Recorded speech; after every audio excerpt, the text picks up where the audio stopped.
खबर आपको देंगे। हुकूमत सिंध की जानिब से कराची में माहौल दोस्त इलेक्ट्रिक टैक्सी मुतारिफ कराने का फैसला किया गया है। सूबाई वज़ीर ट्रांसपोर्ट शर्जील इनाम मेमन की ज़ेर सदारत इजलास में आइंदा माली साल में पीपल्स बस सर्विस के 500 नई बसें खरीदने का भी फैसला किया गया है। मज़ीद तफसीलात हासिल करेंगे डॉन न्यूज़ के नुमाइंदे खावर हुसैन से। जी खावर, शर्जील इनाम मेमन की ज़ेर सदारत इजलास में और क्या क्या फैसले किए गए हैं, बताइए।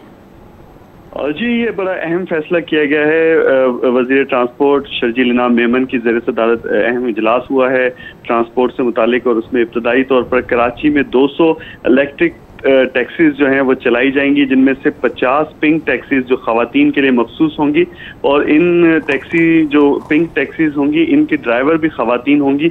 और ये खवातीन के लिए बड़ी अहम और खुश खबरी है कि उनके लिए 50 जो पिंक टैक्सीज कराची में चलाने का ऐलान किया गया है, और 200 इलेक्ट्रिक जो टैक्सीज हैं वो बेरोजगार नौजवानों को रोजगार का मौका भी फराहम करेंगी। और माहौल दोस्त टैक्सी होने की वजह से अरबों रुपए के जो तेल की दरामद करता है पाकिस्तान, उससे भी बचत होगी और आवाम को सस्ती और मयारी ट्रांसपोर्ट मुहैया होगी। इसके साथ ही साथ वज़ीर ट्रांसपोर्ट ने यह भी कहा है कि 500 नई बसेस जो हैं वो आइंदा साल खरीदी जाएंगी और वो कराची की सड़कों पर रवां दवा होंगी। नए रूट्स का भी आगाज करने का ऐलान किया गया है।